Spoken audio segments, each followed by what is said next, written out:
I'd like to call the meeting to order Tuesday, February 18th, 2020 at 5:30 p.m.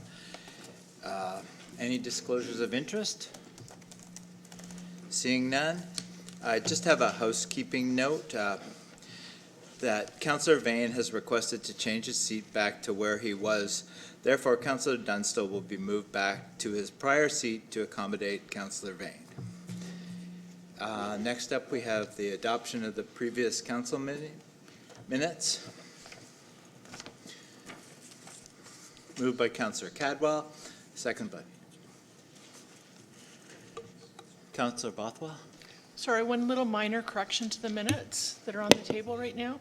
Okay. Under the new business, the comment that I made about the art gallery fundraiser on March 28th states that the event sold out quickly. The theme for this year is Beatles, B-E-E-T-L-E-S.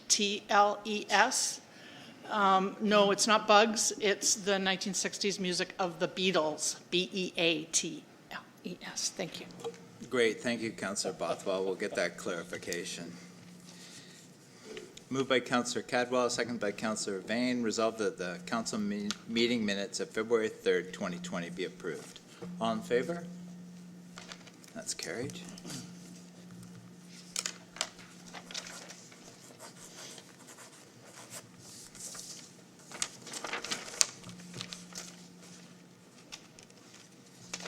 Next, we have moved by Councillor Vane, seconded by Councillor Cadwell, resolved that the special council meeting minutes of February 10th, 2020 be approved. All in favor? That's carried.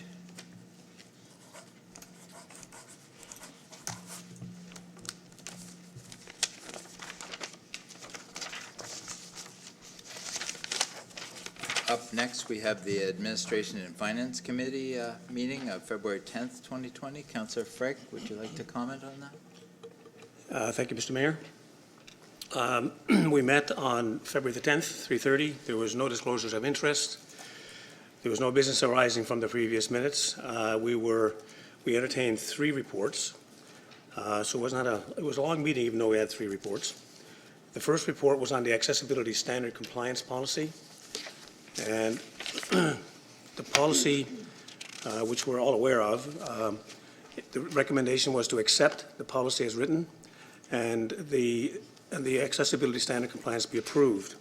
The policy affirms the town of Grimsby's commitment to providing accessible service to the community. It includes a huge lot of things related to accessibility. It applies to the council and staff of town, including volunteers, contractors, agents, and any other people who interact with the public or other third parties on behalf of the town. It covers procedures everywhere from assistive devices, guide dogs and service animals, support persons, and a whole host of things. I'm sure you had a chance to read it. Anyways, that was the first report. The second report was from the Grimsby Fire Department. It was an information update, FCR 2001. And I'll read from some of my notes here. The HR team were successful in hiring 11 new firefighters, which brings the total to 53, only 3 short of our complement of 56. The new recruits have already started on February the 1st, so they're well engaged. Second item on the report was the Grimsby Fire Department is working with a contractor called Emergency Service Strategy and Solutions, this contractor is already in place, and I'm not sure what the estimated cost was. I believe the fire chief did tell me, but I forget. The purpose of the study was to review our overall Grimsby Fire Department fire service for efficiencies and new opportunities. Third item on that report was related to fire prevention and education. Plans are in place to visit and inspect industrial commercial sites to ensure they are equipped for fire safety. There are currently 21 inspections in progress, and new fees and charges will be introduced pending the outcome of our 2020 budget, which we'll be getting into in a little while. Item 4 on the Grimsby Fire Department report was a note that there was a reduction in emergency incidents in January. They were down by 11%, which was great. The Assistant Fire Chief Thompson said it's probably due to a lot of the education process we put in place, and people are just being more careful. I think modern buildings are probably helping a lot as well. So it's down 11% over 2019 and 20% in 2018. So a great job by the fire department overall. The third report on the agenda was related to legal services. As you probably are all aware, there is an RFP in process. It's nearly complete. So we're currently working in partnership with Lincoln, and I believe you all know that, on a joint RFP to identify and enlist the services of a legal firm to supply a cross-section of services. And there are 12 areas listed in the RFP. Don't know if you read them, but I'll just give you a quick.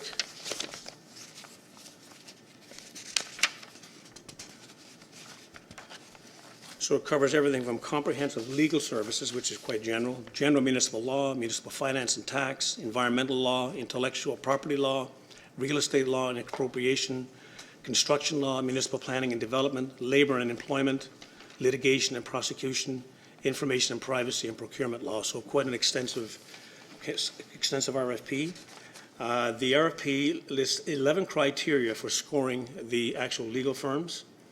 And once again, I'll give you a quick idea what those are.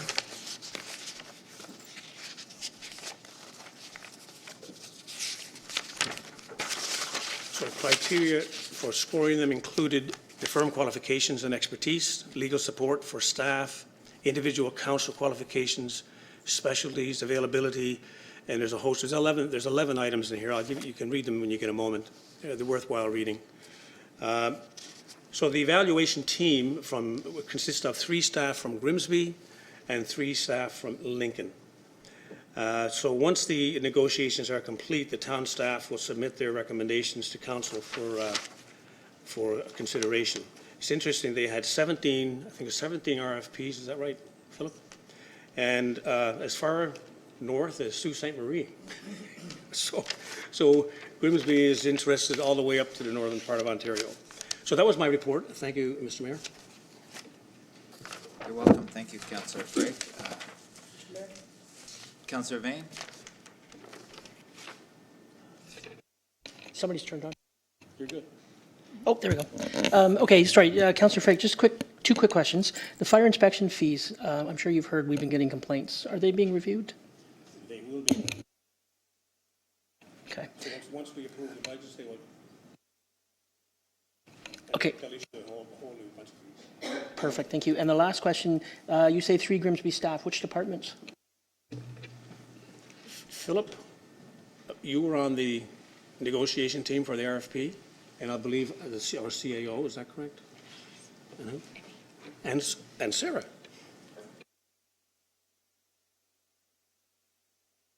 Councillor Cadwell? Yeah, thanks, Mayor Jordan. I apologize I didn't ask this question at the meeting, but I just read through it again. And being that we're looking at combining services with another municipality, I'm going to say the contracts, will they, I'm going to call it an expiry date, will they be the same, or will everything will be the same between the two? Not like we won't have a different time and they'll have a different time. It'll all be unified? I guess that's the word, if I could ask that. Thank you. I believe the answer is yes. I think we covered that at the meeting, but will you confirm that, Philip? Yes, that is true.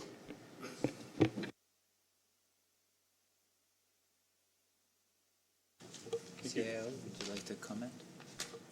Thank you, Chair. Yes, they will try and combine the same dates, but we'll have separate contracts because we'll have some nuances perhaps, but all built off the same RFP response.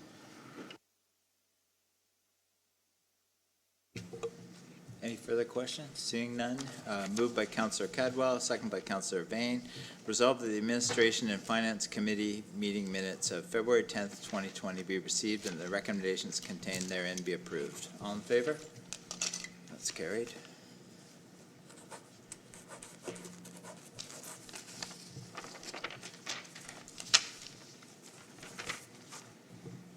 Up next, we have the Planning and Development meeting minutes from February 11th, 2020. Councillor Dunstall? Thank you, Your Worship. I was wondering if we could lift an item on that meeting minutes would be the Heritage Advisory Committee minutes from January 23rd for separate consideration. All right, I have a resolution here. Moved by Councillor Dunstall, second by Councillor Vane. Resolved that Resolution PD 20-09 of the February 11th, 2020 Planning and Development Committee meeting minutes with reference to receiving the Heritage Advisory Committee meeting minutes be lifted for separate consideration. All in favor? That's carried.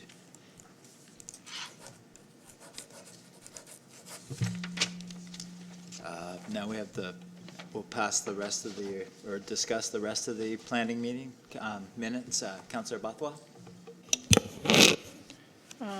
I can provide an overview of that meeting. We had the presentation by SGL Planning Consultants regarding the Cannabis Growing Facilities Land Use Review Study.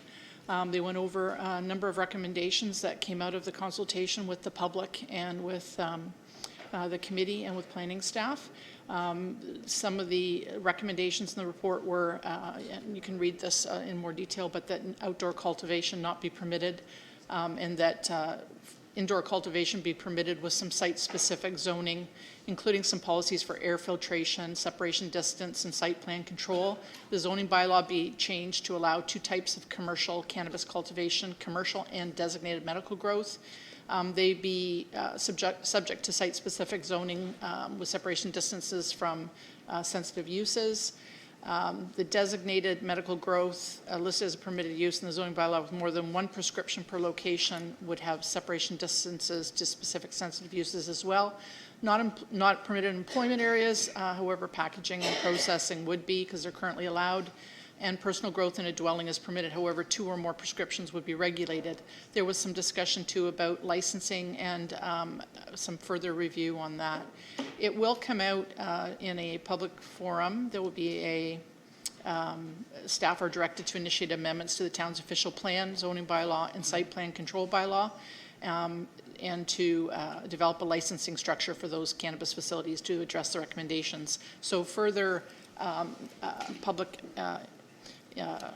it will be open to the public when the official plan amendments are presented in the zoning bylaw and the site plan control bylaws. There was also a little bit of discussion about enhancing and strengthening the nuisance bylaw, which was a recommendation because that would be one of the tools we could use with regards to odor and light control.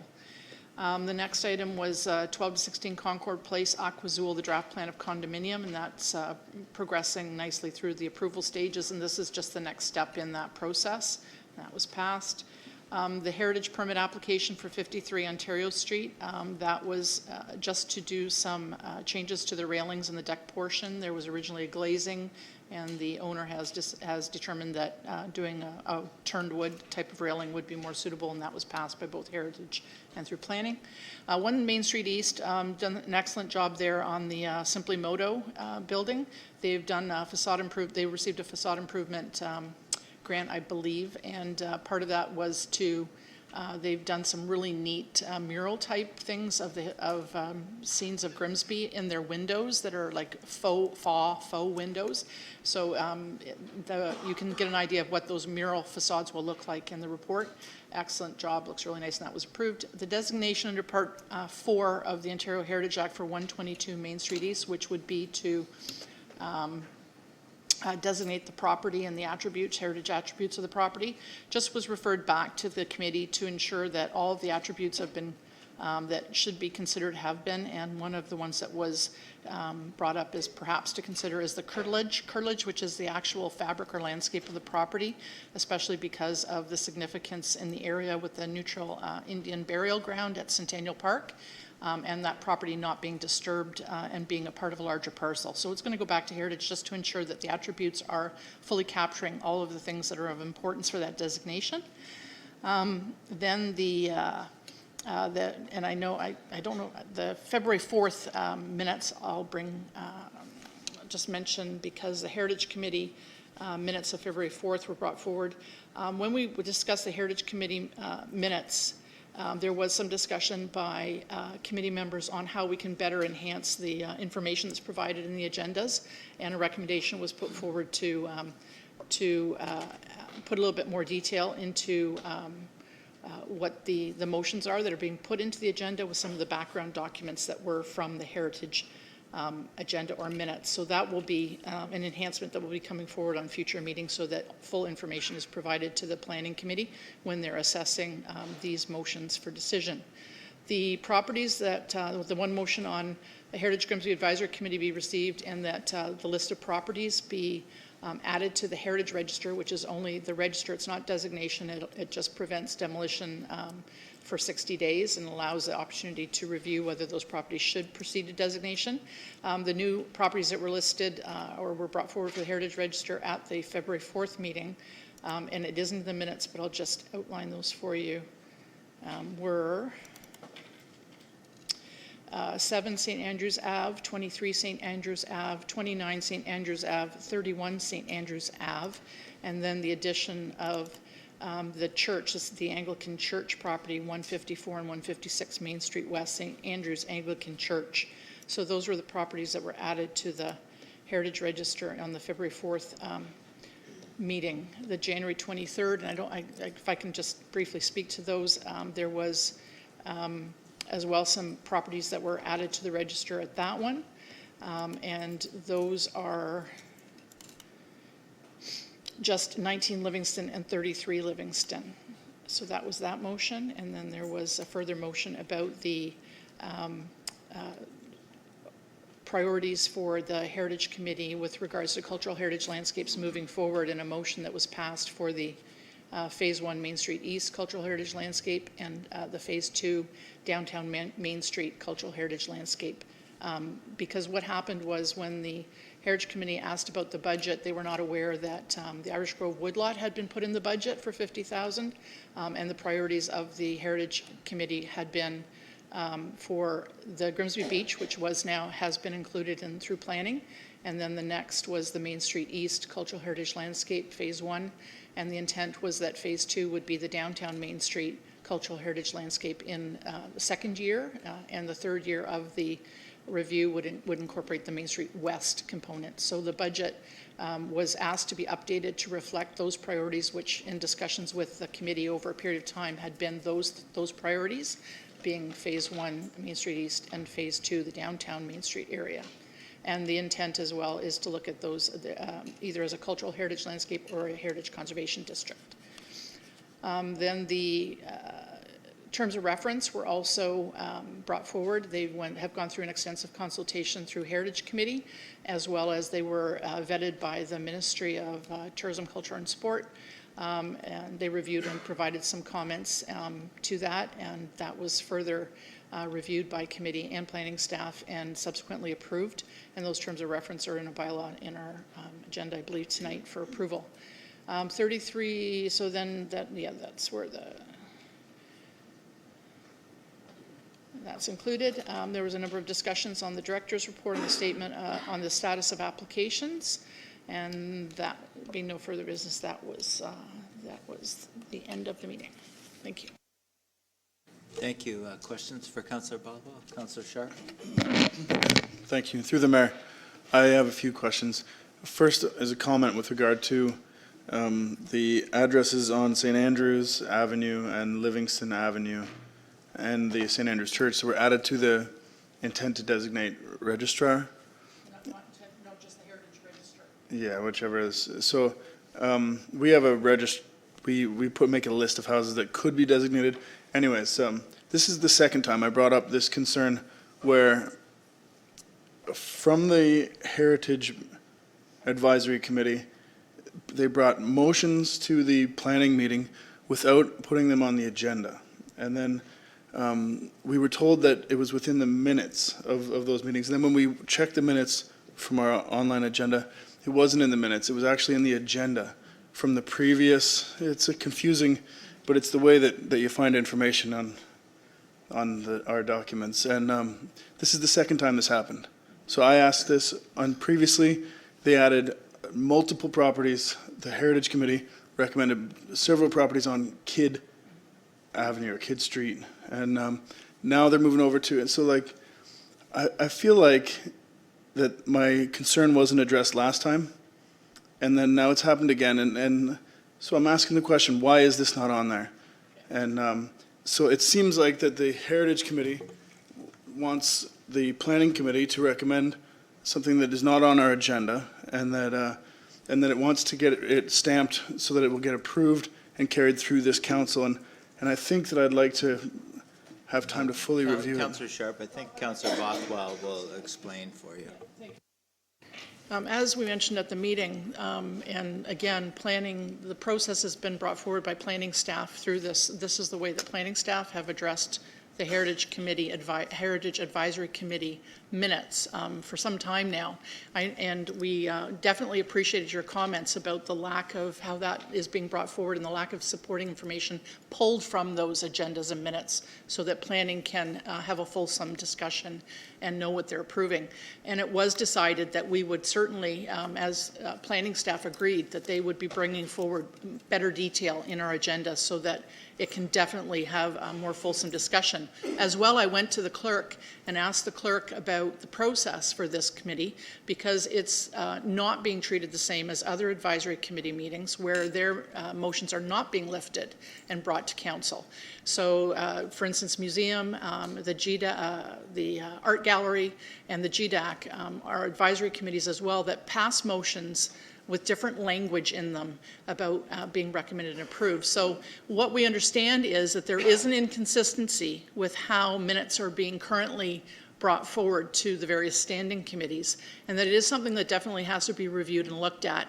The clerk is fully aware, I believe the CEO is fully aware, and they're looking at how that transition should happen. Meanwhile, we do, and I mentioned this as well, very much appreciated your comments. I understand planning is working on it, and we should be seeing something better until we transition. Thank you. Councillor Sharp? So during discussion with staff and the committee, I got the impression that the reason why they weren't put on the agenda was so that it wouldn't notify the property owners because they may apply for a demolition permit before we get them on the list, was the impression that I got. And this is the second time I asked this question, and it just seemed like, so certain Councillor things. Bothwell? Sorry, I'm not finished, Mr. Mayor. I'm not finished, Mr. Mayor. So there were certain things from those minutes that were in the agenda, and then there were other things that weren't, and it seemed like these were left out on purpose, or specifically. And then afterwards, in discussion that I had with staff and with the chair, is that it seemed like, from my impression, that it was, the intent was not to notify until after they had been put on the list when they would have to appeal the notification rather than. So, Councillor sorry, one Bothwell? second. I think it's time. Start the timer. Yes, there's a simple answer. So, Councillor Bothwell? Every property owner is notified regardless of what timing we bring it to the planning. It's immediately notified. They're sent a letter that you're being put on the register. We have a whole process where they are informed immediately from the time that we're even considering putting them on. They've received that notice. There's a whole appeal process about how they can get themselves off the register. It's not designation. It's only that 60-day demolition.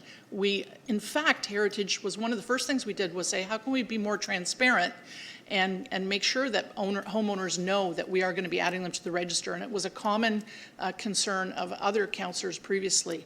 And we immediately put that in, even before the bill that was just recently passed, saying that we had to advise homeowners. So even to the point where it comes to being put onto our minutes, those letters have already been issued immediately.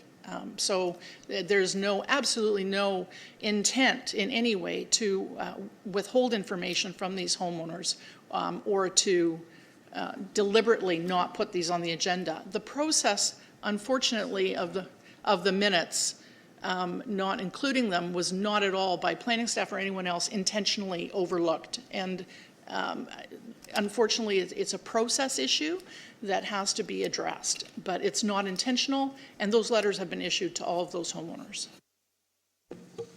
Thank you. Any further questions? Councillor Bain? Yeah, I have three questions / comments in some cases. The growing of marijuana outdoors, I'm going to ask that before we pass that particular thing, that we check to make sure that we're not stepping on provincial law here.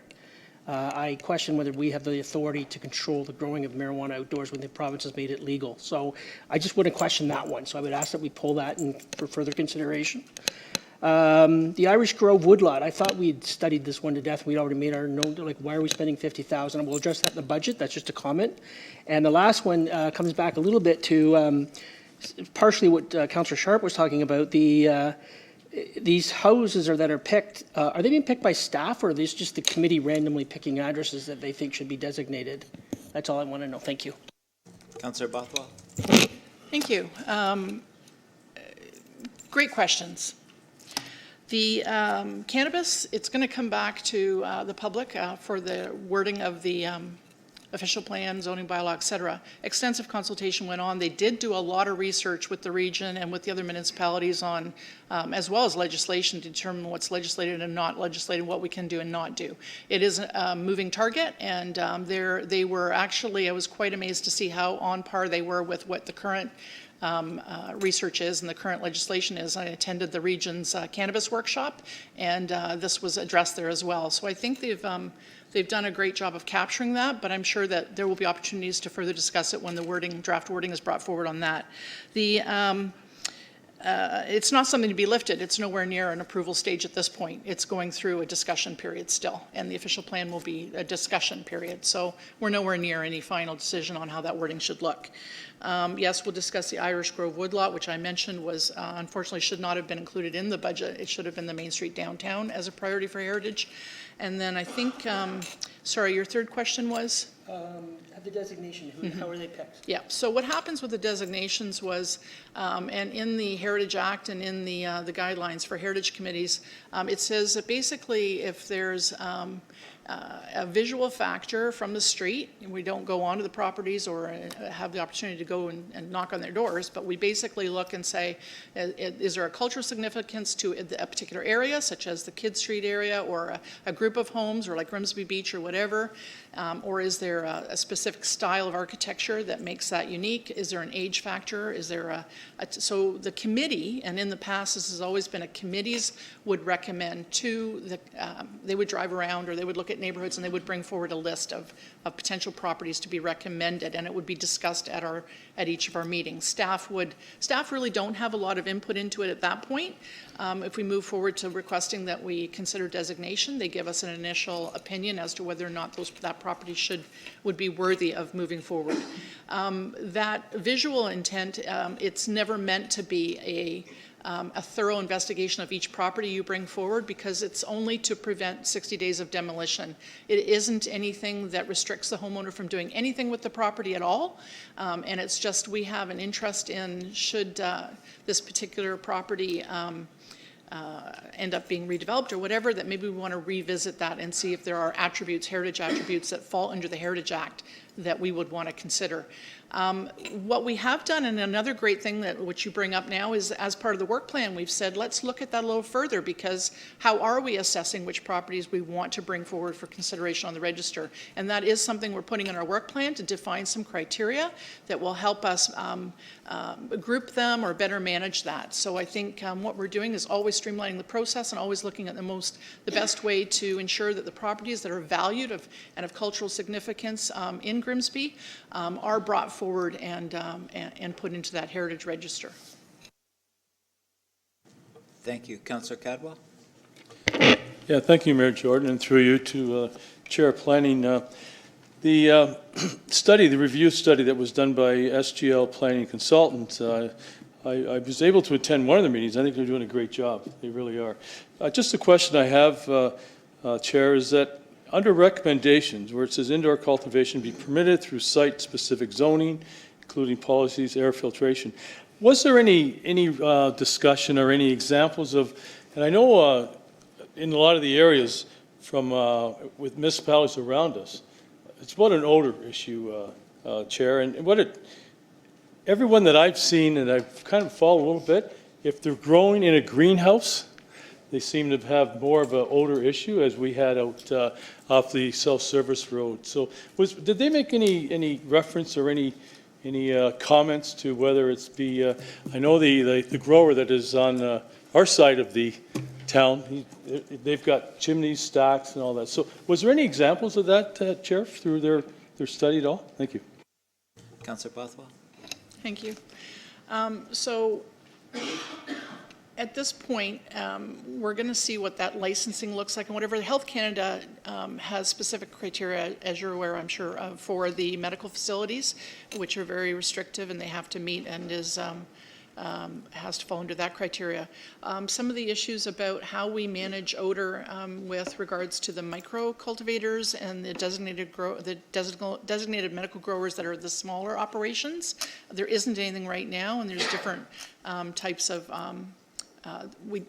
it will look at those tools of what we can use, and whether it's through licensing or whether it's through the nuisance bylaw, which states that if you're doing this type of micro cultivation or designated grow, that I don't know if I think if we can actually dictate the type of carbon filter or the type of odor control that we're requiring, but they are definitely going to be looking at that as part of how this rolls out. So I'm sure it can still be addressed, and yeah, they're aware it's an issue. Thank you. Any further questions? Seeing none, Councillor Dunstall? Thank you, Your Worship. I asked if we could have the heritage minutes lifted from January 23rd because we had an election of chair and vice chair. The current chair asked to step down as the chair because of, I believe, personal workload. And so we had elected Chair Bothwell, and the chair is going to stay on as a vice chair, and that's Anne Braybank. I had some considerable thought about this, and I'd like to throw my hat in the ring, shall we say, and ask if I might be considered as the chair of the Heritage Advisory Committee. Councillor Bothwell? At the time that the reason that we elected chair and vice chair was because it's an annual process that we go through. It wasn't just because the chair wished to step down. We had to rotate.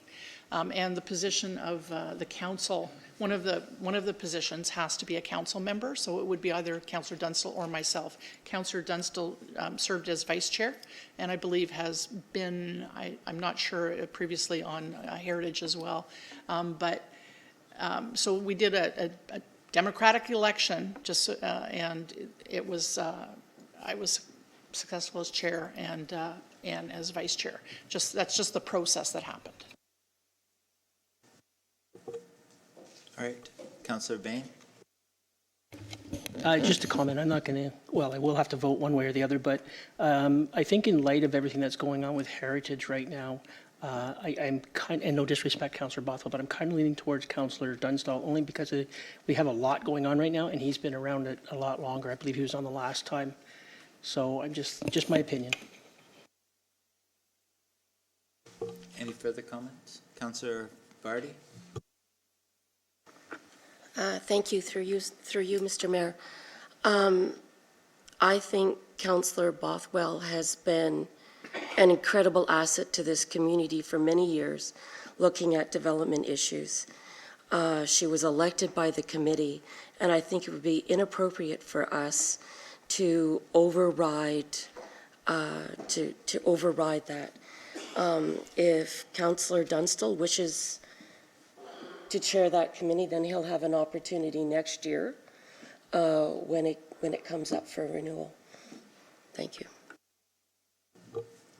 Seeing no further questions, I'll read the resolution. Moved by Councillor Bain, second by Councillor Cadwell. Resolved that Resolution GH 20-01 of the Heritage Grimsby Advisory Committee meeting minutes of January 23rd, 2020 be approved as amended to read. Resolved that John Dunstall is elected as chair of the Heritage Grimsby Advisory Committee for the year 2020, and further resolved that Resolution GH 20-02 of the Heritage Grimsby Advisory Committee meeting minutes of January 23rd, 2020 be approved. Resolved that Anne Brabant is elected as Vice Chair of the Heritage Grimsby Advisory Committee for the year 2020. Any further comments on that? I'd like a recorded vote, please. All right.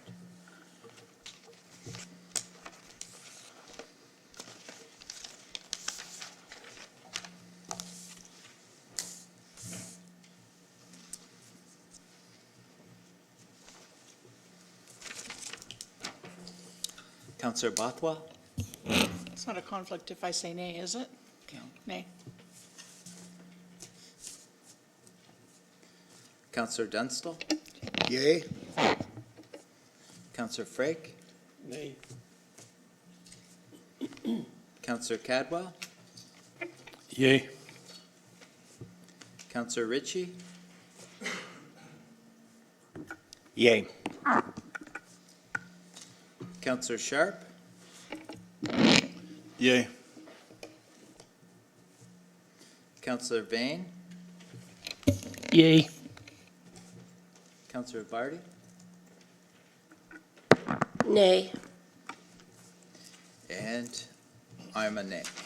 So that is carried, 5-4.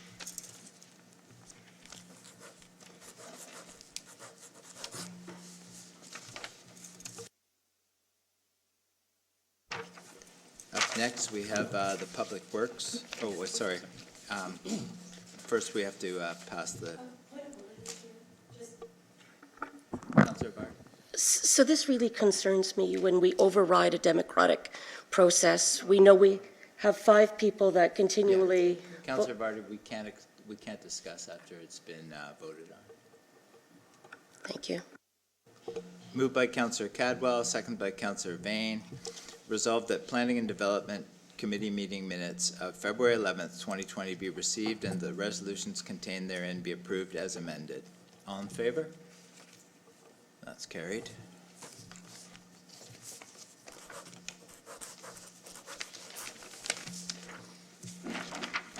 Up next, we have the Public Works meeting, February 12th, 2020. Councillor Cadwell?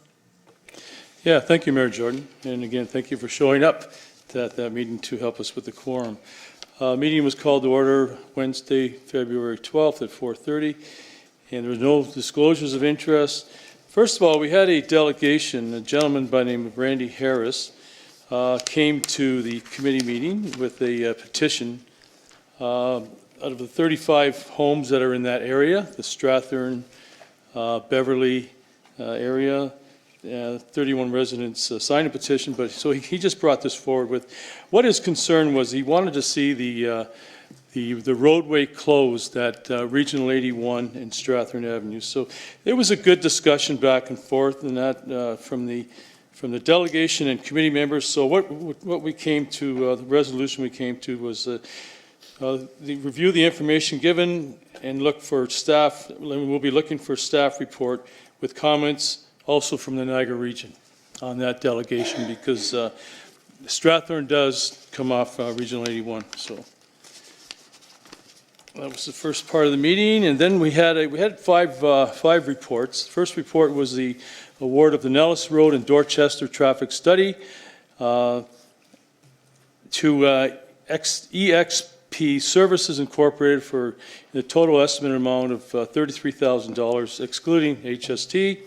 There was actually 5 submissions for proposal to that for that study, and I'll just read what the study is going to entail. Staff identified and outlined 3 study goals for the engineering consultant. Complete a comprehensive roadway safety review for A.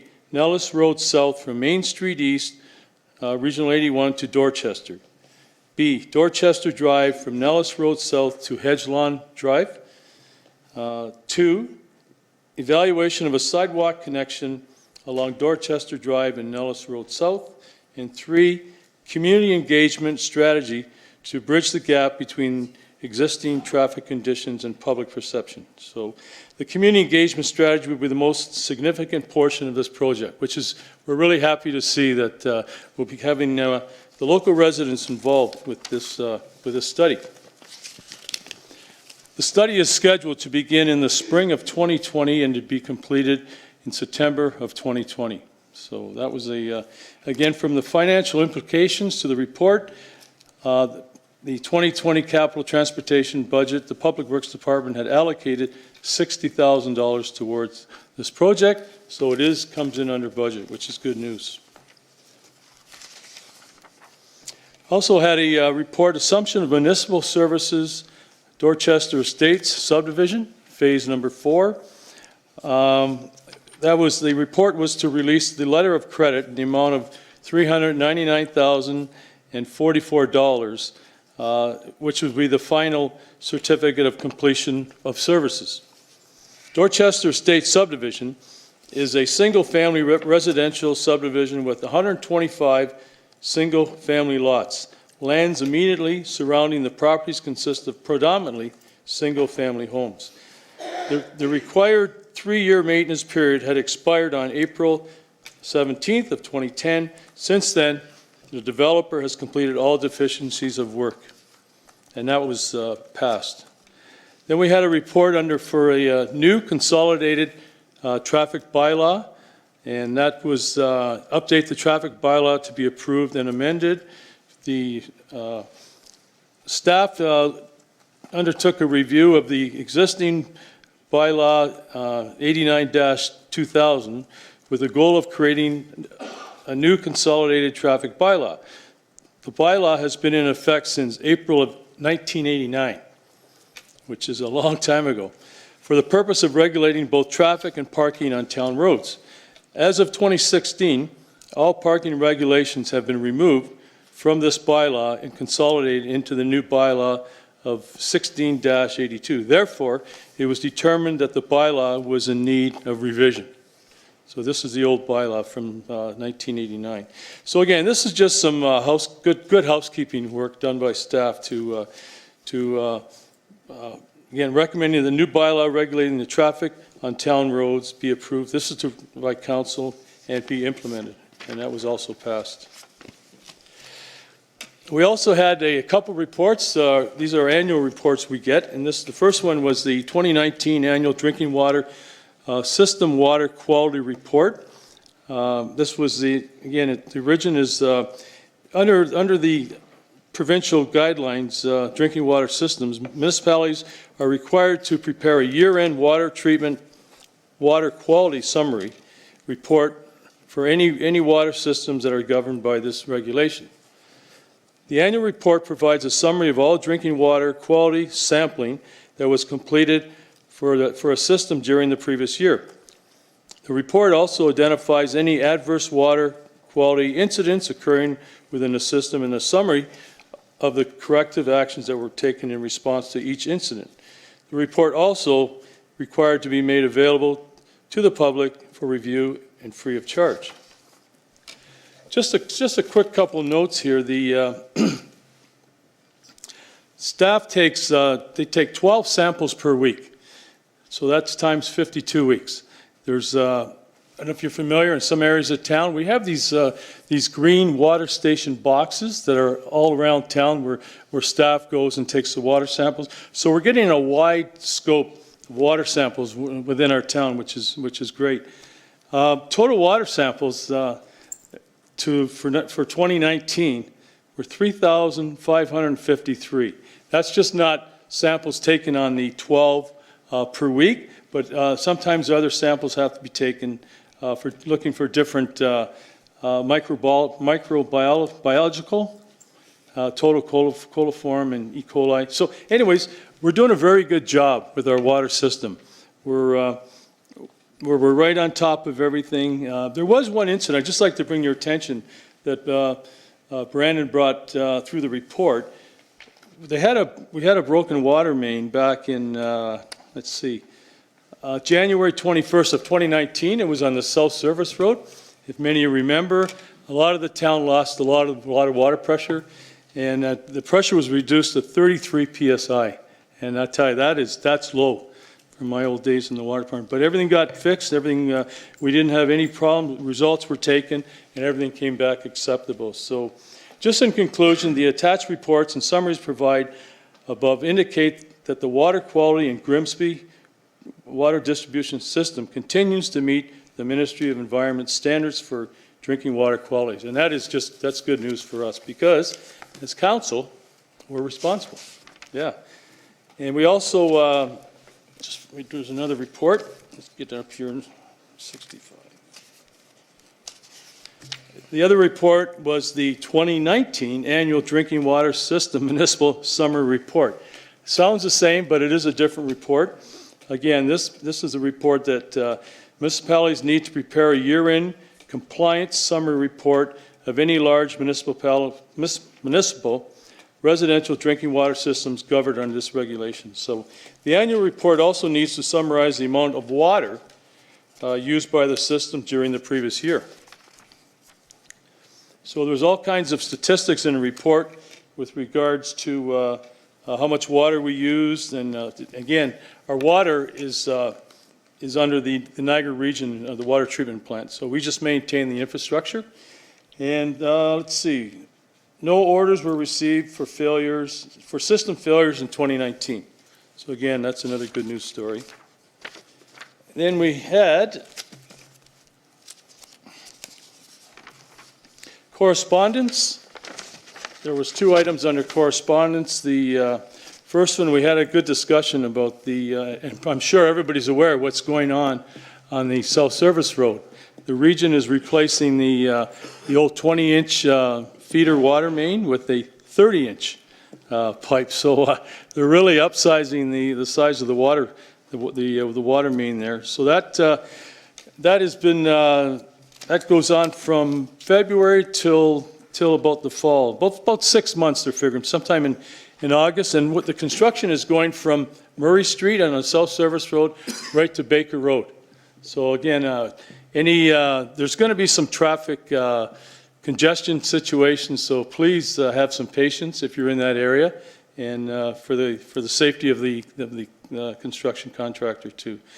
We also had a correspondence for the Ride to Conquer Cancer event, which is held annually, and again, this year it's June 13th and 14th, and the roads that will be used are Ridge Road West, then they'll be coming south on Mountain Street, along Elm Tree Road East, and then south on Park Road South to Mud Street, and then they head right to Niagara Falls. So this is a major fundraiser for the Canadian Cancer Society.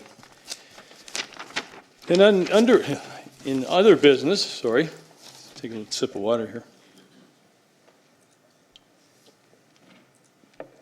We had verbal reports from our interim director, Brandon Wortman, with regards to the improvements at the Grimsby Diamond. So what has happened? The folks from the MTO came down and met with our town staff to discuss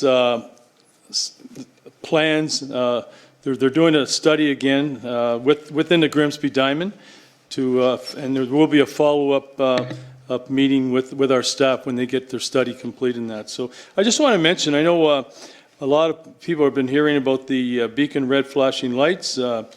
They are on the way. They are coming. They have been approved by the MTO, and I've been told by our MPP Sam Oosterhoff that end of March. So I look forward to that as council. And again, I thank you for all council support on this initiative. Then we had another verbal report with regards to the Winston Road archery construction. Weather permitting, the plan is that the Winston Road archway, will be put up the first week of March.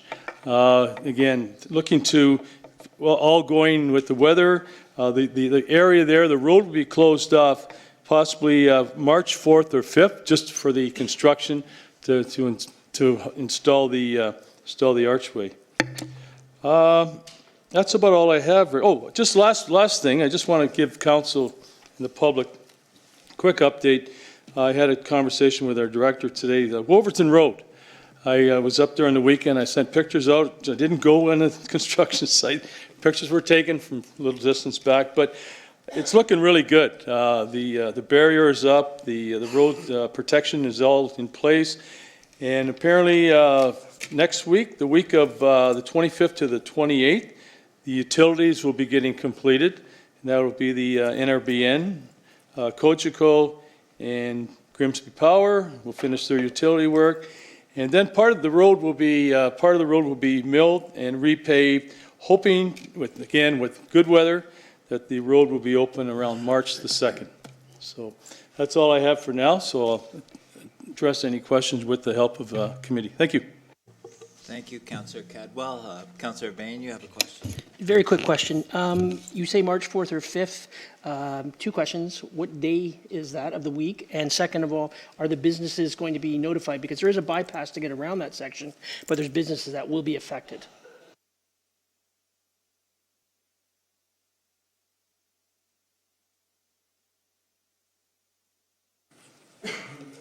Yeah, the 2nd is the Monday, so that would be Thursday, Friday, possibly? Wednesday, Thursday.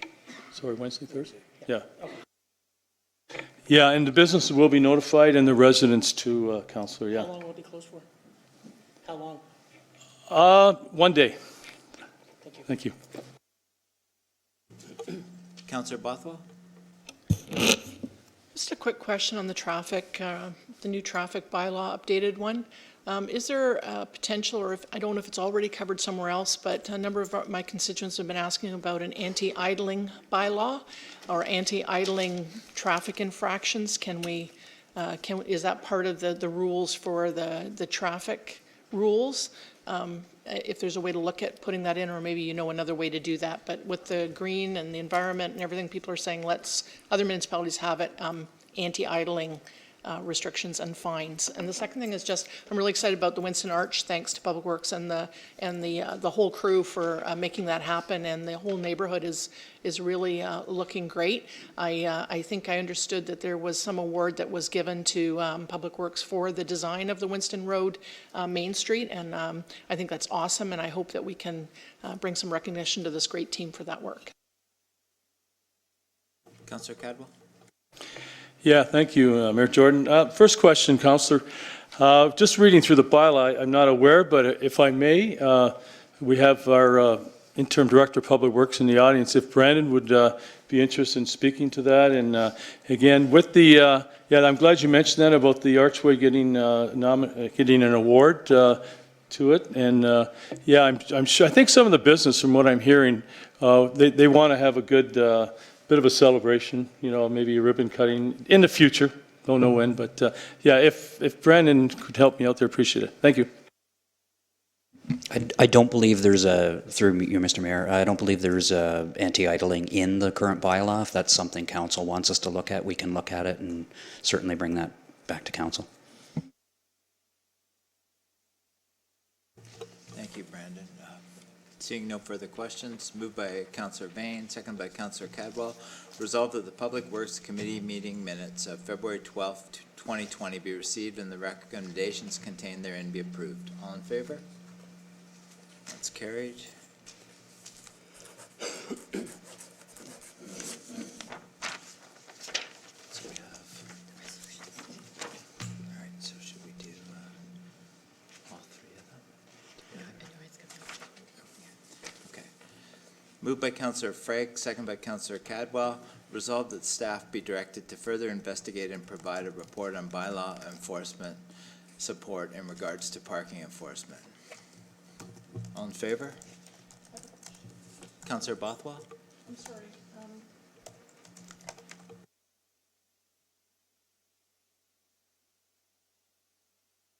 Yes, thank you. Looking at where we are on the agenda here.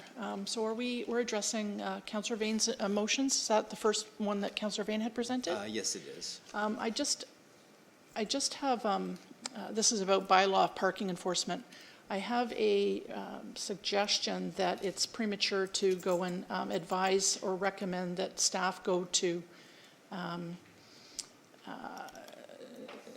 put out an RFP, a request for proposal, when we don't have a budget provided for that type of study or consultation. I'm just going to suggest, Yeah, and It was an error. so that the wording of the motion said request for proposal. So I was just going to make further suggestions to the wording that staff be directed to investigate the feasibility and cost of providing alternate bylaw enforcement service delivery models. Councillor Bothwell, I think it was changed for the way this was read? Because that's not so I'm taking what was in the agenda, which was right. the notice of motion that was to be presented. Yeah, so I think it's been changed. Can you reread that, please? Yeah, I'll reread it. Resolved that staff be directed to further investigate and provide a report on bylaw enforcement support in regards to parking enforcement. And maybe I can just ask for a friendly amendment, that staff review the current bylaw enforcement workload and time commitments utilized for parking enforcement, and that the report come back to the appropriate standing committee for consideration. So I think it should go through a standing committee. And I just think maybe we need to look at it not just from bylaw enforcement for parking, but that's why I'm asking about workload, because we're going to be seeing additional pressures for bylaw enforcement with regards to cannabis licensing and with regards to site alteration bylaws. So I think it's helpful maybe to have a whole look at that as part of that review. All right, Councillor Bain? Just to clarify my intent for bringing this forward, Councillor Bothwell is pretty much right on the money. The whole idea behind this is I would like the staff to look at their current workload, and I think we've all seen over the past year and a bit that the bylaw is being called on for a lot of things, whether it be site issues with dumping, whether it be with possibly cannabis. Now we're talking about idling. The reason that I put this suggestion forward, and it was intended to read that the staff do a report before the RFP. The RFP was a little premature. Is because the staff have to spend a lot of time. We don't have a large staff. So this way, by getting a company to do it, my suggestion or thought process is, and I believe to discuss this with Councillor Frake, is that it would be revenue generating as well. And then the idea being is that it would not be a permanent contract. It would be 1 year at a time, so that if we find we're getting a lot of enforcement in the beginning and then people do what they're supposed to, then it will back off, and therefore we won't have to have as quite a big a contingent in the second year or third year, whatever. So yes, in support of what Councillor Bothwell said, yes, the idea is to get our bylaw people doing true bylaws, to remove the parking from them because it's a very time-consuming thing. Private companies can also have staff. If one of our guys phones in sick, we're down an officer. One of their guys phones in sick, they send somebody else. Can we do a friendly amendment to add that? Sure. Paragraph of assessing the workload? Yeah, and I accept the friendly amendment. I had no problem with that. So it's just to add further that staff review the current bylaw enforcement workload and time commitments utilized for parking enforcement, I guess, and other duties, I guess, right?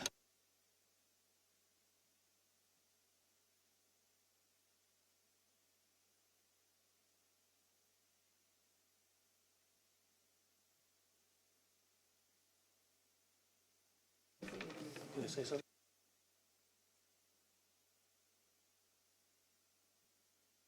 Councillor Frake? Thank you, Mr. Mayor. I would like to add one small addition to that, and that is we look at third parties as a potential source for doing this, and which will take away some of the cost that Councillor Bain is talking about. Thank you. All right, I'll reread the motion. Moved by Councillor Frake, second by Councillor Cadwell.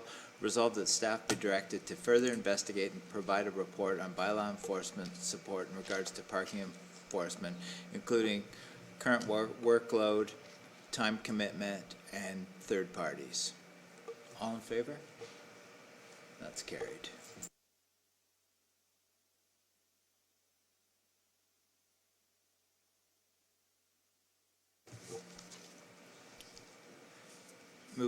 Up next we have donation of funds, moved by Councillor Cadwell, second by Councillor Frake. Whereas Councillor Vardy returned her portion of the GEI board compensation, therefore be it resolved that part of the funds be donated to Fort and the Grimsby Historical Society.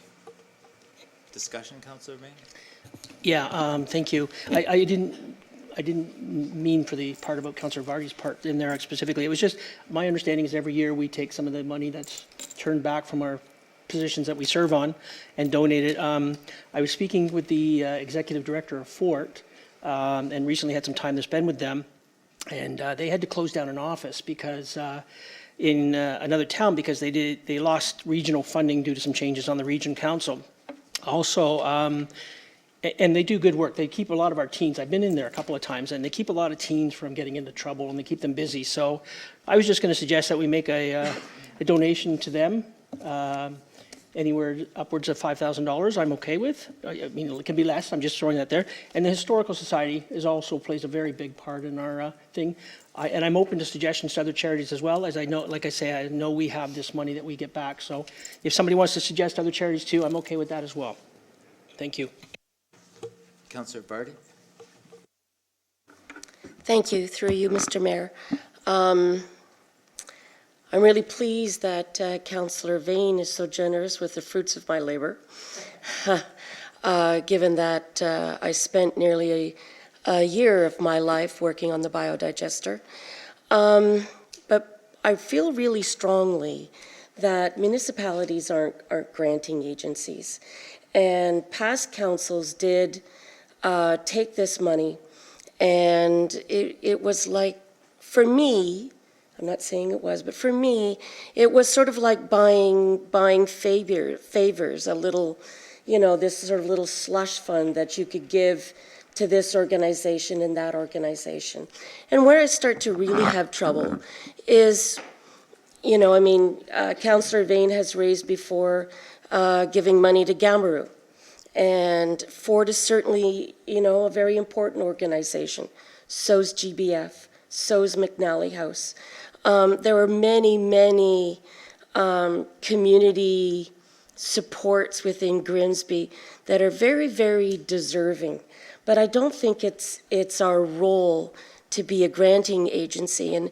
And if I were to have any say over the money that, I brought into town, if you want to say that, I'd want it directed to the hospital, because that's where our biggest pressure is, and that's something that's going to serve everybody.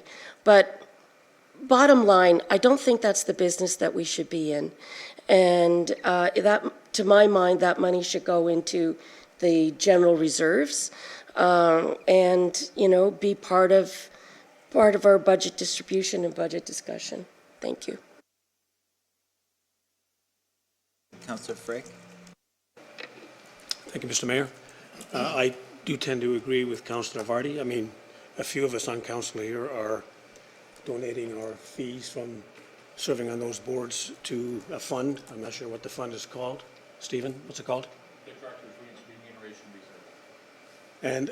And I tend to agree with Councillor Vardy. We're not a granting agency, and I'm sure everybody on council here probably has their favorite charity that they can speak to. And is it fair for us to just take one particular charity and just donate to one because of one councillor's, suggestion? I don't know what the answer is to this, but I do think that we should probably look at how we might take those funds and put them in the right place. The hospital certainly comes to the top of my list as well.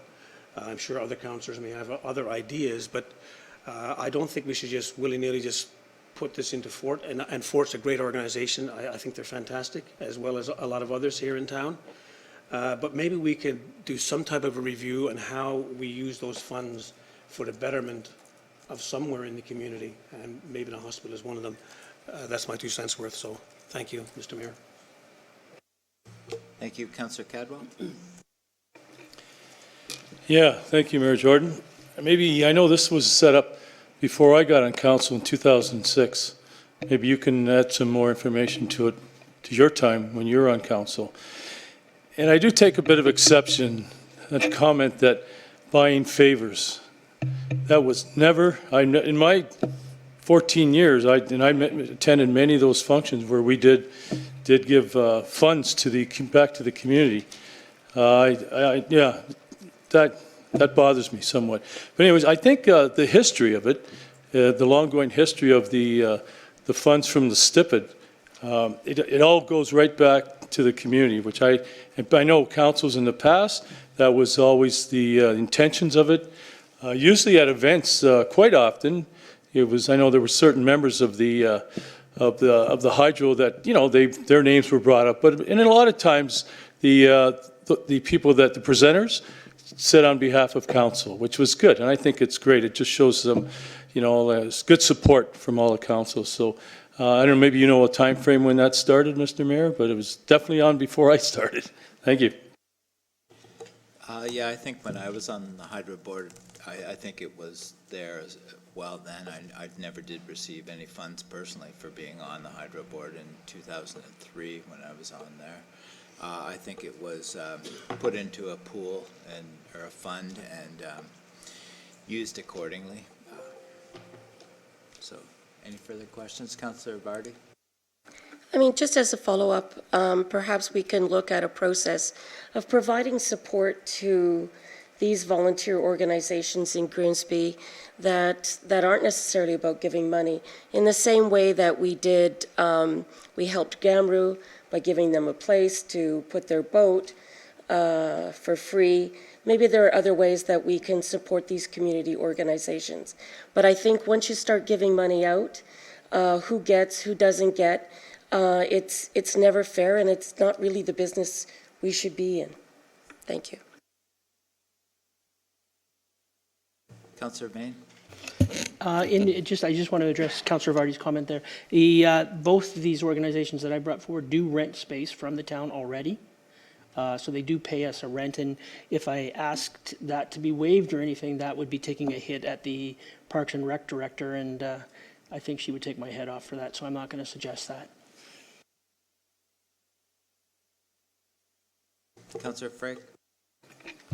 Thank you, Mr. Mayor.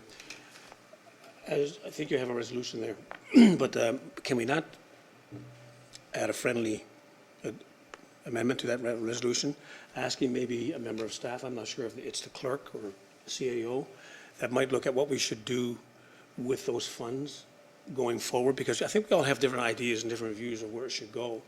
So maybe we should expand that to do an investigation or review and come back to council with some kind of suggestion as to where that goes. If you have no problem with that, I think that might be the best way to do that. Okay. That's my suggestion. I'm not sure what the other members of council feel.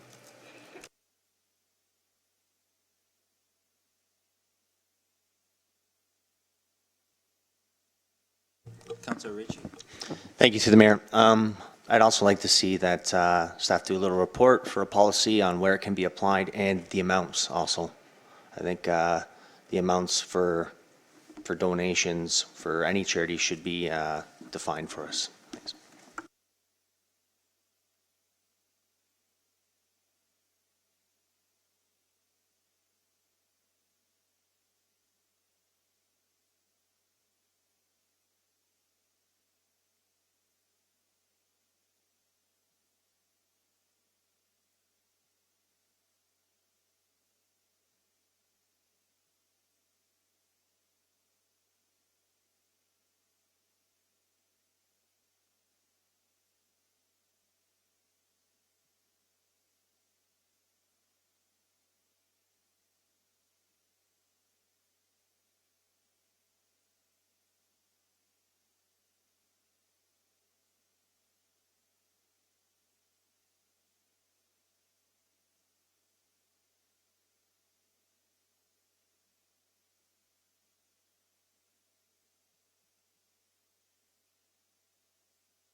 All right, so I'll reread the motion. Moved by Councillor Cadwell, second by Councillor Frake. Whereas Councillor Vardy returned her portion of the GI board compensation, therefore be it resolved that staff be directed to provide a report to review donations which include policy regarding the amount and where it applies. All in favor? That's carried.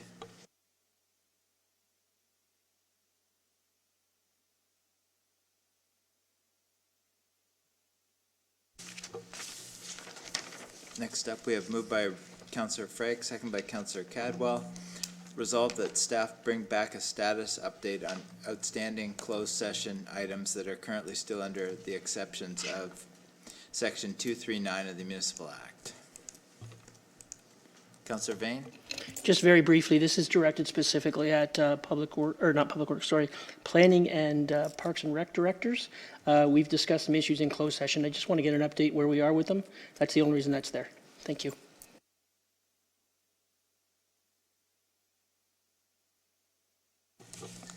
All in favor of that?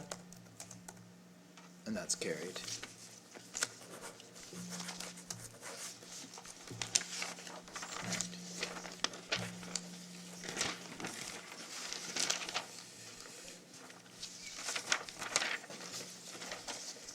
Up next, we have a notice of motion.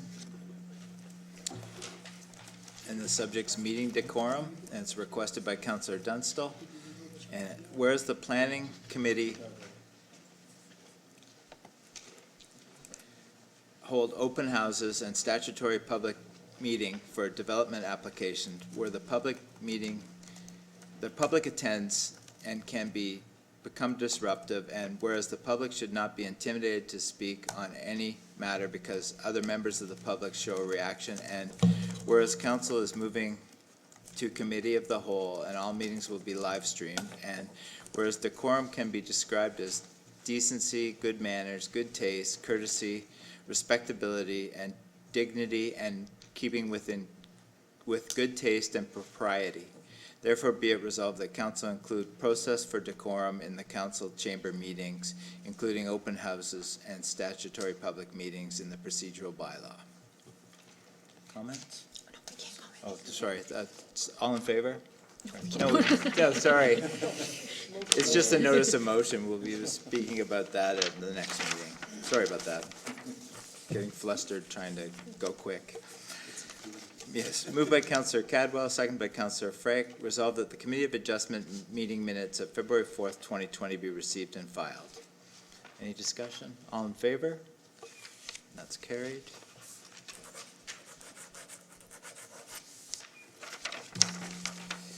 Moved by Councillor Vane, second by Councillor Cadwell. Resolved that the correspondence from the Region of Niagara with reference to the new Niagara official plan, public consultation summary be received. All in favor? That's carried.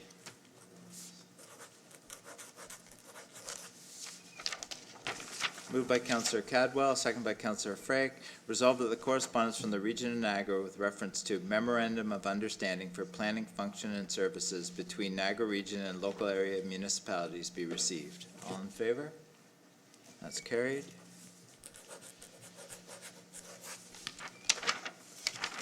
Moved by Councillor Frake, second by Councillor Cadwell. Resolved that leave be given to introduce bylaws number 20-11 to 20-17 inclusive, and that be read a first time. All in favor?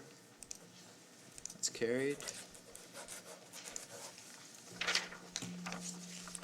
Moved by Councillor Cadwell, second by Councillor Frake. Resolved that leave be given to introduce bylaws number 20-11 to 20-17 inclusive, read a first time, now be read a second and third time, and finally passed, and that the mayor and town clerk do sign and seal the same, and rule of council to the contrary notwithstanding. All in favor? That's carried. Is there any new business? Yeah. I just have one little thing, just that the coldest night of the year is coming up, February 22nd. And that's at Mountain View Reformed Church, and that will be starting at 4 p.m. So hopefully everyone's out there. Councillor Cadwell? Yeah, thank you, Mayor Jordan, and I had that down too, and thanks for bringing that up. The weather for the coldest night of the year right now is showing sunny and +4. So I don't know about the coldest night of the year, but I'm planning to attend it, that's for sure. And just a couple things I just want to bring up. Back a couple weeks back, I know you were very involved with this, Mayor Jordan, that our town of Grimsby hockey team won the Port Colborne Mayor's Cup. They won the C Division very handily.